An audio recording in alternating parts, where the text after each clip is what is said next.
வணக்கம் நேயர்களே! இது ஷர்மிளா டாக்கீஸ். நான் உங்கள் டாக்டர் ஷர்மிளா. தொடர்ந்து நேத்து ஒரு காணொளி போட்டோம். எப்படி தொடர்ந்து தமிழ்நாட்ல வந்து ஏகப்பட்ட கிரைம்ஸ் நடந்துகிட்டு இருக்கு. அதுவும் குறிப்பாக சின்ன பிள்ளைங்க வந்து இன்வால்வ் ஆகுற ஒரு கிரைம்ஸ்ன்னு. அந்த வீடியோவ அப்லோட் பண்ணி முடிக்கிறதுக்குள்ள அடுத்த ஒரு செய்தி, திருவொற்றியூர்ல இருக்கக்கூடிய ஒரு பள்ளியைச் சேர்ந்த ஒரு 12ஆம் வகுப்பு பையன, அதே பள்ளியைச் சேர்ந்த 11ஆம் வகுப்பு மாணவர்கள் கூட்டா சேர்ந்து வன்முறைய பிரயோகப்படுத்தி அந்த பிள்ளை வந்து இறந்து போயிருக்கு அப்படிங்கிற ஒரு செய்தி வருது. அதை ஒட்டி சமூக வலைதளங்கள்ல நீங்க பார்த்தீங்கன்னா, ஏகப்பட்ட விமர்சனங்கள். இதுல காமனா இருக்கக்கூடிய பெரும்பாலான மக்கள் வைக்கக்கூடிய ஒரு விமர்சனம் என்னன்னா, இன்னைக்கு வந்து சினிமா வந்து அடுத்த ஜெனரேஷன ரொம்ப கெடுத்து குட்டிச்சவராக்கிடுச்சு அப்படிங்கிற ஒரு விமர்சனத்த என்னால கன்டினியூஸா பார்க்க முடிஞ்சது. சினிமா ஃப்ரெட்டர்னிட்டில இருக்கிறவங்க வந்து இத பத்தி அதிகம் பேச மாட்டாங்க. ஏன்னா, அவங்கள பொறுத்தவரைக்கும் சினிமா அப்படிங்கிறது ஒரு வணிகம் அப்படிங்கிற ஒரு மைண்ட் செட்டுக்குள்ள பல பேர் பெரும்பாலானவர்கள் போயிட்டாங்க. அது வந்து ஒரு கிரியேட்டிவ் மீடியம். அந்த ஒரு கிரியேட்டிவ் மீடியம் வந்து சொசைட்டில ஒரு மிகப்பெரிய ஒரு இன்ஃப்ளூயன்ஸ ஏற்படுத்தும். அதனால அந்த மீடியத்த நம்ம கொஞ்சம் ரெஸ்பான்சிபிலிட்டியோட ஹேண்டில் பண்ணணும் அப்படிங்கிறதெல்லாம் தாண்டி, இன்னைக்கு முழுக்க முழுக்க சினிமா துறை அப்படிங்கிறது பல லட்சம் கோடிகள் புரளக்கூடிய ஒரு மிகப்பெரிய ஒரு வணிகம் ஆயிடுச்சு. அதனால பணம் எடுக்கிறவன், முதலீடு போடுறவன், அந்த படத்துல நடிக்கக்கூடிய நடிகர்கள், நடிகைகள், இயக்கக்கூடிய அந்த இயக்குனர்கள் எல்லாருக்குமே வந்து சொசைட்டிக்கு நம்ம என்ன மெசேஜ் கடத்துறோம் அப்படிங்கிறத தாண்டி, இந்த ஃபில்ம் வந்து என்ன மாதிரியான ஒரு இம்பாக்ட்ட ஆடியன்ஸ் கிட்ட கிரியேட் பண்ணுது. இந்த ஃபில்ம் கமர்ஷியலா எந்த அளவுக்கு சக்சஸ் ஆயிருக்கு அப்படிங்கிறது தான் ஒரு பிரதான ஒரு நோக்கமாக இருக்கிறது. இத தாண்டி அவங்க படத்துல இருக்கக்கூடிய கன்டென்ட்ட நம்ம விமர்சனம் பண்ணோம், இல்ல கேள்வி கேட்டோம்னா, ரொம்ப கன்வீனியன்ட்டா ஒரு பதில சொல்லி எஸ்கேப் ஆயிடுவாங்க. "ஏங்க சமூகத்துல நடக்கிறத தாங்க நாங்க சினிமால காட்டுறோம்" அப்படின்னு சொல்லி அந்த ரெஸ்பான்சிபிலிட்டி, அந்த அக்கவுண்டபிலிட்டிலேருந்து எஸ்கேப் ஆயிடுவாங்க. ஆனா, இன்னைக்கு சினிமாவையும், சமூகத்தையும் நம்ம வேறு வேறா பிரிச்சு பார்க்க முடியாது. அந்த அளவுக்கு ஒரு மிகப்பெரிய தாக்கம் சினிமாவால் சமூகத்தில் ஏற்படுது. இந்த சமூகம் எப்படி இருக்கு அப்படிங்கிறத ஒரு வகையில சினிமால வரக்கூடிய காட்சிகள் ஷேப் பண்ணுது அப்படிங்கிறது மறுக்க முடியாத ஒரு உண்மை. சமீப காலமாக நீங்க சினிமால பார்த்தீங்கன்னா, பல்வேறு விஷயங்கள் வந்து ரொம்ப நார்மலைஸ் செய்யப்பட்டிருக்குது. குளோரிஃபை செய்யப்பட்டிருக்குது. அதெல்லாம் ரொம்ப பாசிட்டிவ் ட்ரெய்ட்ஸா காட்டப்பட்டிருக்குது. உதாரணத்துக்கு பார்த்தீங்கன்னா, ஃபர்ஸ்ட் அண்ட் ஃபார்மோஸ்ட் ஒரு பெண்ண வந்து அவ விருப்பம் இல்லாம அவள பின்தொடர்றது, அவள வந்து வற்புறுத்துறது, நோன்னு சொன்னா அத ஏத்துக்காம அந்த பொண்ண ஸ்டாக் பண்றது, இப்படியெல்லாம் பண்றது வந்து ஒரு ஹீரோயிசம் அப்படிங்கிற மாரி போர்ட்ரே பண்றாங்க. 2வது மிக முக்கியமான விஷயம் பார்த்தீங்கன்னா, பெற்றோர்களை மரியாதை இல்லாம பேசுறது, ஆசிரியர்களை மரியாதை இல்லாம பேசுறது, பெரியவங்கள வந்து ரொம்ப நக்கல் அடிக்கிறது, எடுத்தெறிஞ்சு பேசுறது, சிறுமைப்படுத்துறது, இது போன்ற விஷயங்கள்லாம் வந்து நார்மலைஸ் செய்யப்பட்டிருக்குது. குளோரிஃபை செய்யப்பட்டிருக்குது. இது எல்லாத்தையும் தாண்டி ஹேபிட்ஸ் தண்ணி அடிக்கிறது, தம் அடிக்கிறது, ட்ரக்ஸ் கன்சியூம் பண்றது, வயலன்ஸ்ல ஈடுபடுறது, இதெல்லாம் ஹீரோயிசம்க்கான ஒரு பாசிட்டிவ் ட்ரெய்ட்ஸா இன்னைக்கு சினிமால குளோரிஃபை செய்யப்படுது. இது இங்க இருக்கக்கூடிய யங்ஸ்டர்ஸ் நம்ம சொல்லக்கூடிய, பேசக்கூடிய ஜென் சி இல்ல ஜென் ஆல்ஃபா இதே போன்ற படங்களை பார்த்து வளரக்கூடிய இந்த தலைமுறையில என்ன பாதிப்பை ஏற்படுத்துது? இப்ப நாமெல்லாம் வந்து வளரக்கூடிய காலகட்டங்கள்ல பார்த்தீங்கன்னா, சினிமா அப்படிங்கிறது நம்ம தியேட்டர்ல போய் பார்த்தா தான். இல்லன்னா, இந்த தூர்தர்ஷன்ல சாட்டர்டே இல்ல சண்டே ஏதாவது ஒரு படம் போடுவாங்க. அத நாம பார்ப்போம். பெரும்பாலான படங்கள்ல பார்த்தீங்கன்னா, தீம் ரொம்ப சிம்பிளா இருக்கும். கமர்ஷியல் படமா இருந்ததுன்னா, ஒரு ஹீரோ இருப்பான், ஒரு வில்லன் இருப்பான். ஒரு ஹீரோ நல்ல விஷயங்கள மட்டும் தான் பண்ணுவான். வில்லன் அப்படிங்கிறவங்க மட்டும் தான் கெட்ட விஷயங்கள் பண்ணுவாங்க. அந்த டிசோசியேஷன் நமக்கு நல்லாவே தெரியும். ஒரு ஹீரோ அப்படின்னா, இதெல்லாம் குவாலிட்டீஸ். ஒரு நல்லவனுக்கான குவாலிட்டீஸ். ஒரு வில்லன் இவன் கெட்டவன். இது இவனுக்கான குவாலிட்டீஸ் அப்படின்னு நம்மளால ரொம்ப அழகா அத வந்து டிசோசியேட் பண்ணி பிரிச்சு பார்க்க தெரியும். கமர்ஷியல் ஃபிலிம்ஸ்ல பார்த்தீங்கன்னா, இத தாண்டி கொஞ்சம் ஆடல், பாடல் இருக்கும். ஒரு காதல் இருக்கும். ஒரு செக்சுவல் எலிமெண்ட் இருக்கும். ஒரு யங்ஸ்டர்ஸ்க்கு என்டர்டெயின்மென்ட் குடுக்குற அளவுக்கு ஏதாவது ஒரு ஒரு பாடலோ, இல்ல ஏதாவது ஒரு காட்சியோ அதுல இருக்கும். அத தாண்டி ஒட்டுமொத்த குடும்பமும் சேர்த்து பார்க்கக்கூடிய படங்களாக தான் பெரும்பாலான படங்கள் இருந்தன. அத தாண்டி கொஞ்சம் சீரியஸான தீம்ஸ்குள்ள போகுற படம்னா உடனே வந்து அதுக்கு வந்து ஏ சர்டிஃபிகேட் குடுத்துருவாங்க. அத வந்து பெரும்பாலான தியேட்டர்ஸ்ல வந்து நெறைய பேர் வந்து குழந்தைங்கள ஃபேமிலியோடலாம் கூட்டிட்டு போய் பார்க்க மாட்டாங்க. ஆனா, இன்னைக்கு வரக்கூடிய படங்கள் யூ சர்டிஃபிகேட் இல்ல யுஏ சர்டிஃபிகேட் குடுத்தாலும், இது போன்ற விஷயங்கள் நெறைய இருக்கே. இப்போ உதாரணத்துக்கு சமீபத்தில வந்த ஜனநாயகன் திரைப்படத்தையே எடுத்துக்கங்களேன். 2 செய்திகள் நம்மளால பார்க்க முடிஞ்சது. முதல் செய்தி என்னன்னா, ஜனநாயகன் திரைப்படத்த பார்த்துட்டு கோயம்புத்தூர்ல 2 பசங்க சேர்ந்து தன்னுடைய நண்பர வெட்டி கொன்னுட்டு, அரிவாள்ல இருக்கிற ரத்தத்த நக்கி ஒரு ரீல்ஸ் போட்டாங்க அப்படிங்கிற ஒரு செய்தி. பேரலலா இன்னொரு செய்தி பார்க்க முடிஞ்சது. ஒரு 8 வயசு குழந்தை அந்த திரைப்படத்த பார்த்துட்டு, அதுல வந்த குட் டச், பேட் டச் சம்மந்தப்பட்ட ஒரு சீன பார்த்துட்டு, தனக்கு நடந்த அந்த செக்சுவல் அசால்ட்ட பத்தி தன்னுடைய தந்தைகிட்ட கம்ப்ளைண்ட் பண்ணாங்க. அது மூலமாக நடவடிக்கை எடுக்கப்பட்டது அப்படிங்கிற ஒரு பாசிட்டிவான செய்தியும் வருது. இதுல பிரச்சனை எங்க வருது அப்படின்னு பார்த்தீங்கன்னா, அது ஏ சர்டிபிகேட் கொடுக்கப்பட்ட ஒரு படம். 8 வயசு குழந்தைய எப்படி தியேட்டர்ல அனுமதிச்சாங்க அப்படிங்கிற ஒரு கேள்வி நம்ம கேட்க வேண்டியிருக்கு. அப்போ ஒரே படத்துல ஒரு 8 வயசு குழந்தைக்கு புரியற அளவுக்கு ஒரு காட்சி இருக்குன்னா, அந்த 8 வயசு குழந்தையோ, இல்ல 10 வயசு குழந்தையோ பார்க்கக்கூடாத காட்சிகளும் அதே திரைப்படத்துல இருக்குது. ஒரு பக்கம் அந்த திரைப்படத்துடைய கான்செப்ட் என்ன? Women empowerment. அந்த ஹீரோயின் அந்த மமிதா பைஜு கேரக்டர் வந்து ரொம்ப தைரியமாக இருக்கணும். யாருக்கும் பயப்படக்கூடாது. தைரியமா வந்து வாழ்க்கையில வரக்கூடிய பிரச்சனைகளை எதிர்கொள்ளணும் அப்படின்னு விஜய் வந்து அவங்களுக்கு வந்து அட்வைஸ் பண்ற மாரி, அவங்கள வந்து வழி நடத்துற மாரியான ஒரு படம். ஆனா அதே திரைப்படத்துல இந்த ஹீரோ கேரக்டர் வில்லன பேசும்பொழுது பெண்களை இழிவுபடுத்தக்கூடிய ஒரு சொல்ல பயன்படுத்துறாரு. அப்ப எவ்வளவு முரண்பாடா இருக்கு பார்த்தீங்களா? இன்னைக்கு வரக்கூடிய பெரும்பாலான திரைப்படங்களுடைய பிரச்சனையே இதுதான். ஒரு சென்சார் போர்டுல இருக்கிறவங்க யூ சர்டிபிகேட் குடுக்கறதா, யுஏ சர்டிபிகேட் குடுக்கறதா, இல்ல ஏ சர்டிபிகேட் குடுக்கறதா அப்படிங்கிறதே ஒரு மிகப்பெரிய கொஸ்டின் மார்க்கா இருக்கு. ஏன்னா அந்த லைன்ஸ் எல்லாம் டோட்டலா இன்னைக்கு பிளர் ஆயிடுச்சு. பார்க்கக்கூடிய இளைஞர்கள் கிட்ட என்ன தாக்கத்தை ஏற்படுத்தும் அப்படிங்கறத யோசிச்சு பாருங்க. ஒரு மருத்துவரா அறிவியல் ரீதியாகவே பார்த்தீங்கன்னா, நம்ம மூளையில் இருக்கக்கூடிய ப்ரீஃப்ரான்டல் கார்டெக்ஸ் அப்படின்னு சொல்லுவோம். அதாவது வாழ்க்கையில சில விஷயங்கள நாம புரிஞ்சுகிட்டு, நம்ம முடிவு எடுக்கக்கூடிய விஷயங்கள்லாம் அந்த ப்ரீஃப்ரான்டல் கார்டெக்ஸ் சம்பந்தப்பட்ட விஷயங்கள். கிட்டத்தட்ட 16லிருந்து 18 வயசு வரைக்கும் மூளையில இருக்கக்கூடிய இந்த ப்ரீஃப்ரான்டல் கார்டெக்ஸ் அப்படிங்கிற பகுதி டெவலப் ஆயிட்டு இருக்கும். அப்படி டெவலப் ஆற ஏஜ்ல தான் இன்னைக்கு சின்ன சின்ன பசங்க தண்ணி அடிக்கிறாங்க, தம் அடிக்கிறாங்க, ட்ரக்ஸ கன்சியூம் பண்றாங்க. இது அந்த மூளை வளர்ச்சிய பாதிக்கும். மூளை வளர்ச்சிய பாதிக்கும்போது அவங்களுடைய பெர்ஃபார்மன்ஸ பாதிக்குது. அவங்களோட அகாடமிக் கரியர பாதிக்குது. அவங்களுடைய முடிவெடுக்கும் திறனை பாதிக்கிறது. அதனால தான் இன்னைக்கு அண்டர் தி இன்ஃப்ளூயன்ஸ் ஆஃப் ட்ரக்ஸோ, அண்டர் தி இன்ஃப்ளூயன்ஸ் ஆஃப் ஆல்கஹாலோ இந்த குழந்தைங்க இந்த மாதிரி ஒரு கிரைம்ல போய் மாட்டிக்கிறாங்க. ஒரு உணர்ச்சி வசப்பட்டு இந்த மாரி ஒரு இன்ஃப்ளூயன்ஸ்ல இருக்கும்பொழுது ஒரு தவற செஞ்சுட்டு, அதுலேருந்து வெளியில வந்து வருத்தப்பட்டு என்ன பிரயோஜனம்?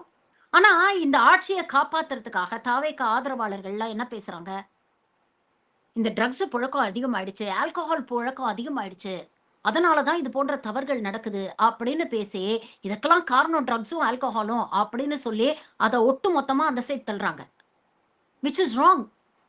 ட்ரக்ஸும், ஆல்கஹால்ஸும் வெறும் எனேபிளர்ஸ் தான். அடிப்படையில உள்ள மனசுல ஆழமா அப்படிப்பட்ட ஒரு எண்ணம் பதிஞ்சிருச்சுன்னா, அந்த எண்ணத்த செயல்முறைப்படுத்துறதுக்கு ஒரு எனேபிளரா தான் ஒரு ஆல்கஹாலோ, ட்ரக்கோ இருக்குமே தவிர, அந்த எண்ணம் அடிப்படையில உள்ள இருந்தா தான் இத செய்யணும்னு தோணும். அந்த எண்ணத்த இந்த காலத்து குழந்தைங்க எங்க பாத்துங்க கத்துக்கிறாங்க? சினிமாவ பாத்து தானே. சினிமால என்ன காட்டுறீங்க? ஒரு பொண்ண தொரத்தி தொரத்தி லவ் பண்றது, அந்த பொண்ணு வந்து நோ சொன்னாலும் அத ஏத்துக்க முடியாம, அந்த பொண்ண எப்படியாவது உருட்டி, மிரட்டி கன்வின்ஸ் பண்ண வேண்டியது, வன்முறைய பிரயோகப்படுத்த வேண்டியது. கடைசியில அதே சினிமால என்ன காட்டுறாங்க? இதெல்லாம் செஞ்ச ஹீரோவ அந்த பொண்ணு திரும்ப லவ் பண்ண ஆரம்பிக்கிறா. அப்போ இதெல்லாம் செஞ்சா நமக்கு இந்த ரிவார்ட் கிடைக்கும். அப்படிங்கிற ஒரு மெசேஜ தான ஆண்களுக்கு கடத்துறீங்க. இதை பார்க்கக்கூடிய இளம் பெண்களுக்கு என்ன மெசேஜ நீங்க கடத்துறீங்க? ஓ! இப்படியெல்லாம் இருந்தா தான் ஹீரோ போல இருக்கு. இப்படியெல்லாம் இருந்தா தான் ஆம்பள போல இருக்கு. யோசிச்சு பாருங்க. ஒரு ஆம்பள வேல வெட்டிக்கு போகாம, உருப்படியா வாழ்க்கையில நாம படிக்கணும், சம்பாதிக்கணும், முன்னேறணும் அப்படின்னு நினைக்காம, எந்நேரமும் 24/7 ஒரு பெண்ணை பின்தொடர்ந்துகிட்டே இருந்தான்னா, அவன் ஒரு பொறுப்பான ஆம்பளையா? ஒரு நியாயமா யோசிக்கக்கூடிய பெண் அப்படித்தானே யோசிக்கணும். எந்நேரமும் நம்மள சுத்தியே வரானே! இவன் வாழ்க்கைய பத்தியோ, இவனுடைய ஃபியூச்சர பத்தியோ இவன் என்னைக்காவது கவலைப்பட்டுருக்கானா? இப்படி தன்னுடைய வாழ்க்கைய பத்தியே கவலைப்படாத, என்னுடைய வாழ்க்கையில எப்படி ஒரு நல்ல விஷயமா இருப்பான், நல்ல இன்ஃப்ளூயன்ஸா இருப்பான், நல்ல பார்ட்னரா இருப்பான், அப்படின்னு தானே நியாயமா ஒரு பெண் யோசிக்கணும். ஆனா இன்னைக்கு இருக்கக்கூடிய பெண்கள் தம் அடிக்கிறது கெத்துங்கிறாங்க. தண்ணி அடிக்கிறத ஸ்டேட்டஸ் சிம்பலா பார்க்குறாங்க. இந்த தாக்கம்லாம் எங்கேருந்து வருது யோசிச்சு பாருங்க. தொடர்ந்து சின்ன பிள்ளையிலேருந்தே இது போன்ற படத்தையே நீங்க ஏன்னா எல்லா படத்துலயும் இன்னைக்கு அப்படித்தாங்க இருக்கு. அப்ப தொடர்ந்து இது போன்ற படங்களையே பார்த்துக்கிட்டு வர குழந்தைங்க, அது போன்ற பிஹேவியர நீங்க நார்மலைஸ் பண்றீங்க திரைப்படங்கள் மூலமாக. ஒரு கட்டத்துல எதார்த்த வாழ்க்கைக்கும், திரைப்பட வாழ்க்கைக்கும் அவங்களுக்கு வித்தியாசம் தெரியாது. That line is completely blurred. அப்போ திரைப்படங்கள்ல என்ன பார்க்குறாங்களோ, அதுதான் வந்து அவங்களுடைய அன்றாட வாழ்க்கையிலயும் அவங்க ரிஃப்ளெக்ட் பண்றாங்க, நடைமுறைப்படுத்துறாங்க, பின்பற்றுறாங்க. ஹீரோ அப்பா, அம்மாவ வந்து மரியாதை இல்லாம பேசுறது, இல்ல எடுத்தெறிஞ்சு பேசுறது, இல்ல நக்கல் பண்ணி பேசுறது, ஒரு காமெடியா வந்தா கூட அது எவ்வளவு பெரிய தாக்கத்தை ஏற்படுத்துது. அப்ப சராசரி வீட்ல இருக்கக்கூடிய குழந்தைங்களும் இன்னைக்கு அப்பா அம்மாவ, தாத்தா பாட்டி அப்படித்தானே பேசுறாங்க. தேர்தலுக்கு முன்னால நம்ம பார்த்தோம்ல. எத்தன குழந்தைகளுடைய வீடியோ நம்ம பார்த்தோம். அப்பா அம்மாவ மரியாதை இல்லாம பேசுறது, தாத்தா பாட்டிய மரியாதை இல்லாம பேசுறது, இன்னாருக்கு ஓட்டு போடுங்க அப்படின்னு அத பத்தி புரிதலே இல்லாம சொல்றது. எங்கேருந்து வந்ததுங்க இந்த பழக்கம்? எங்கேருந்து வந்தது இந்த தாக்கம்? 10 பசங்க சேர்ந்து ஒரு பையன போட்டு அடிச்சு கொன்னு இருக்கிறாங்க. இது எவ்வளோ பெரிய ஒரு சீரியஸ் கிரைம் அப்படின்னு அவங்க ரியலைஸ் பண்ணியிருப்பாங்களா? திரைப்படத்துல ஒரு 10 பேர ரொம்ப சர்வசாதாரணமா அடிச்சு துவம்சம் பண்ணிட்டு, அருவாள்ல இருக்கக்கூடிய ரத்தத்த நக்குனா, அது ஒரு மிகப்பெரிய ஹீரோயிசமா பார்க்கப்படுது. ஆனா எதார்த்த வாழ்க்கையில அத பண்ணா, அடுத்த நிமிஷம் பின்னால போலீஸ் வரும், கைது பண்ணும், கொண்டு போய் ஜெயில்ல வைக்கும். ஒரு நீண்ட நெடிய சட்ட போராட்டம் இருக்கு. அதுக்கப்புறம் 20, 25 வருஷம் ஜெயில்ல கழி திங்கணும் அப்படிங்கிறது எத்தன குழந்தைங்களுக்கு தெரியுங்க? ஒரு விஷயத்த செஞ்சா அதோடைய கான்சிக்வென்ஸ் என்ன அப்படின்னு எத்தனை திரைப்படங்கள்ல காட்டுறாங்க. படிக்க வேண்டிய காலத்துல லவ் பண்ணிட்டு, கல்யாணம் பண்ணிட்டு, வீட்ட விட்டு ஓடுற வரைக்கும் சுபம் போட்டுருவாங்க. அதுக்கப்புறம் அந்த குழந்தைங்க எவ்வளோ கஷ்டப்படும்? எதார்த்த வாழ்க்கையில இருக்கக்கூடிய கஷ்டங்கள் என்ன? பிராக்டிகல் ரியாலிட்டீஸ் என்ன? அப்படிங்கிறத எந்த சினிமாலயும் காட்ட மாட்டான். திரைப்பட தயாரிப்பாளர்களுக்கு வருமானம் வரணும். ஹீரோஸ்களுக்கு தொடர்ந்து பணம் வரணும். எல்லா ஹீரோஸுமேங்க யாருமே இதுக்கு விதிவிலக்கு இல்ல. நீங்க சூப்பர் ஸ்டார் ரஜினிகாந்த், உலகநாயகன் கமல்ஹாசன்ல ஆரம்பிச்சு, இன்னைக்கு விஜய், தனுஷ் வரைக்கும் எல்லாரோட படங்கள்லயும் இது போன்ற விஷயங்கள் தான் இருக்கு. நீங்க ஹீரோஸா இருக்கிறீங்க. ஒரு சோஷியலி ரெஸ்பான்சிபிள் ஒரு ஃபிகர்ஸா இருக்கிறீங்க. உங்கள பார்த்து நெறைய பேர் இன்ஸ்பயர் ஆறாங்க. உங்கள ஒரு ரோல் மாடலா கன்சிடர் பண்றாங்க அப்படின்னா, உங்களுக்கு எந்த அளவுக்கு சோஷியல் ரெஸ்பான்சிபிலிட்டி இருக்கணும்? அதுவும் எஸ்பெஷலி பொலிட்டிக்கல் அம்பிஷன்ஸோட நாளைக்கு அரசியலுக்கு வரணும். இந்த தமிழ்நாட்ட நாம வழி நடத்தணும் அப்படின்னு நினைக்கக்கூடியவர்களுக்கு இன்னும் கூடுதலா அது வேண்டாமா? அப்ப அந்த கூடுதல் சோஷியல் ரெஸ்பான்சிபிலிட்டி இருந்ததுன்னா, பல தவறான விஷயங்கள நீங்க நார்மலைஸ் பண்ண மாட்டீங்க, குளோரிஃபை பண்ண மாட்டீங்க உங்க திரைப்படத்துல. இன்னைக்கு அப்படி செஞ்சதோடைய விளைவு என்ன நடந்திருக்கு தெரியுமா? எக்ஸ்ட்ரா மேரிட்டல் ரிலேஷன்ஷிப்ஸ ஜஸ்டிஃபை பண்றாங்கங்க. நார்மலைஸ் பண்றாங்க. இன்னைக்கு ரொம்ப வருத்தத்தோட பதிவு பண்றேன். சுதந்திர தின விழா இன்னைக்கு நடக்குது. மாண்புமிகு முதலமைச்சர் திரு விஜய் அவர்கள் கொடியேத்துறாரு. இந்த நாட்டுக்கு சுதந்திரம் கிடைச்சு 80 வருஷம் ஆயிடுச்சு. 80 வருஷத்துக்கு முன்னால இந்த நாட்டுடைய சுதந்திரத்துக்காக எத்தன பேர் செல்ஃப்லெஸ்ஸா சாக்ரிஃபைஸ் பண்ணியிருப்பாங்க. எத்தன பேர் கஷ்டப்பட்டுருப்பாங்க.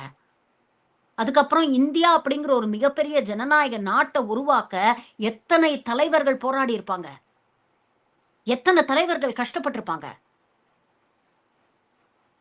அப்படிப்பட்ட சுதந்திர போராட்ட வீரர்கள், தியாகிகள், இந்தியாவை வழிநடத்திய ஒப்பற்ற தலைவர்கள், இவங்களெல்லாம் நினைவு கூற வேண்டிய நாள் இல்லையா இது? இவங்கள பத்தி பேச வேண்டிய நாள் இல்லையா இது? ஆனா இன்னைக்கு மீடியா என்ன தெரியுமா ஹைலைட் பண்ணிட்டு இருக்கு? சிஎம் விஜய் அவர்கள் முதல் முறையாக கொடியேற்றத அந்த நடிகை வந்து பார்த்தாங்க. அந்த நடிகை அவங்க செல்போன்ல அத வீடியோ எடுத்தாங்க. அந்த நடிகையோட கண்ல அப்படியே கண்ணீர், ஆனந்த கண்ணீர் பொங்கி நிக்குது. இதுவாங்க நாம பேச வேண்டிய விஷயம். அப்ப மீடியா இத ஏன் ஹைலைட் பண்றான்? ஏன்னா, இதுதான் அவனுக்கு ரேட்டிங். ஏன்னா, இத தான் இன்னைக்கு இருக்கக்கூடிய இளைஞர்கள் விரும்பி பார்க்குறாங்க. கேட்டா என்ன சொல்லுவாங்க? நான் ஆரம்பத்துல சொன்னேன் இல்லையா? சொசைட்டி என்ன விரும்புதோ, அத நாங்க செய்றோம். ஆக மொத்தம் சினிமா ஆகட்டும், சினிமா சம்பந்தப்பட்டவங்க ஆகட்டும், இல்ல மீடியா ஆகட்டும், ஜர்னலிசம் ஆகட்டும், எல்லாருமே எத்திக்ஸ், சோஷியல் ரெஸ்பான்சிபிலிட்டி அதெல்லாம் தூக்கி ஓரம் வச்சுட்டாங்க. அவங்கள பொறுத்தவரைக்கும் எந்த செய்தி அவங்களுக்கு வருமானத்த கொண்டு வந்து தருதோ, அந்த செய்திய நாங்க போடுவோம். எந்த படம் எங்க பாக்ஸ் ஆஃபிஸ்ல கல்லாவ நிரப்புதோ, அப்படிப்பட்ட படங்கள நாங்க எடுப்போம். அந்த படத்தினால இந்த சமூகத்துல என்ன தாக்கம் ஏற்படுது? இந்த இளைஞர்கள் எப்படி வழி தவறி போறாங்க? இத பத்தியெல்லாம் நாங்க கவலைப்பட மாட்டோம். சென்சார் போர்ட் என்னதான் பண்ணுதுன்னு தெரியல. ஒரு பக்கம் இந்த மாரி கன்டென்ட் இருக்கக்கூடிய படங்களுக்கு அவங்க எப்படி வந்து டிசைட் பண்றாங்க? எதற்கு யூ சர்டிபிகேட் குடுக்கணும்? எதுக்கு ஏ சர்டிபிகேட் குடுக்கணும்? எப்படி டிசைட் பண்றாங்க? அப்படிங்கிறதே தெரியாம போயிடுச்சு. இன்னொரு பக்கம் நெறைய கிரியேட்டர்ஸ் என்ன சொல்றாங்கன்னா, சென்சாரே தேவையில்ல. இது போன்ற விஷயங்கள் எல்லாம் நாம வெளிப்படையா பேசணும், டிஸ்கஸ் பண்ணணும் அப்படின்னு சொல்றாங்க. சென்சார் போர்ட்ன்னு ஒண்ணு இருக்கிறதுனால ஓரளவுக்கு சினிமா தப்பிச்சிருக்குங்க. இந்த ஓடிடி பிளாட்ஃபார்ம்ஸ போய் பாருங்களேன். எவ்ளோ மோசமா இருக்குன்னு. இன்னைக்கு எழுதி தரேங்க. ஒவ்வொரு ஓடிடி பிளாட்ஃபார்ம்ல வரக்கூடிய எல்லா சீரிஸையும் நீங்க எடுத்து பாருங்க. ஏதாவது ஒரு செக்சுவல் பெர்வர்ஷன அடிப்படையா வச்சு தான் அந்த கதைய கட்டமைச்சிருப்பாங்க. ஒரு சென்சார் இல்ல அப்படிங்கிறதுக்காக இஷ்டத்துக்கு வரிக்கு வரி கெட்ட வார்த்தை. இந்த சொசைட்டில எதெல்லாம் தவறான விஷயங்கள் அப்படின்னு நாம நினைக்கிறோமோ, எதெல்லாம் இளைய தலைமுறை பின்பற்றக்கூடாதுன்னு நாம நினைக்கிறோமோ, எதெல்லாம் அவங்களுக்கு ஒரு ராங் எக்ஸாம்பிளா இருக்கும்னு நினைக்கிறோமோ, அதெல்லாம் தான் இருக்கு இந்த கன்டென்ட்ல. இன்னைக்கு வீட்ல இருக்கக்கூடிய 5, 10 வயசு குழந்தை கூட சோசியல் மீடியாவ ஆக்சஸ் பண்ணுதுங்க. இந்த ஆப்ஸ் எல்லாம் உங்க ஃபோன்ல அவைலபிளா இருக்கு. எந்தவித பேரண்டல் கண்ட்ரோலோ, பேரண்டல் சூப்பர்விஷனோ, பேரண்டல் கைடன்ஸோ இல்ல. எல்லாரும் எல்லாத்தையும் பார்த்து தொலைக்கிறாங்க. முன்ன பின்ன தெரியாத செக்ஷுவல் பர்வர்ஷன்ஸ்லாம் போய் டிக்ஷனரியில தேடி கண்டுபிடிச்சு அத விஷுவலா டிபிக்ட் பண்றாங்கங்க. நடுவுல ஒரு காலகட்டத்துல பாலச்சந்தர், மகேந்திரன் போன்றவர்கள்லாம் வந்து படம் எடுக்கக்கூடிய காலகட்டத்துல, பெண்கள் ரொம்ப தைரியமா, ரொம்ப அசர்ட்டிவா இருக்கக்கூடிய கேரக்டர்ஸ் வந்தது. அன்னைக்கு அது ஒரு மிகப்பெரிய ஒரு ஷாக் வேல்யூ வந்து சொசைட்டில ஏற்படுத்துச்சு. அதிலேயே எனக்கு பல மாற்று கருத்துக்கள் உண்டு. அது வேற விஷயம். பட் அந்த டாபிக் குள்ள போனா டைவர்ட் ஆயிடும்.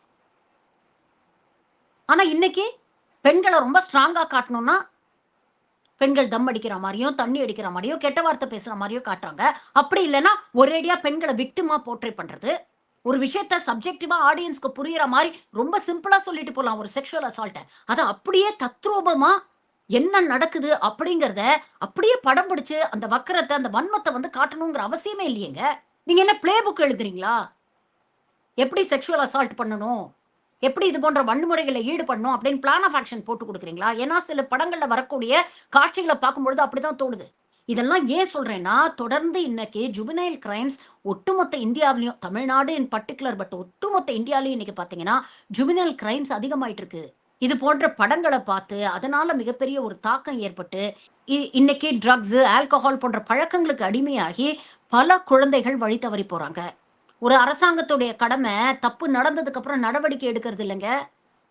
இந்த தவறுகள் நடக்காம பார்த்துக்கிறது தான் ஒரு அரசாங்கத்தோட கடமை.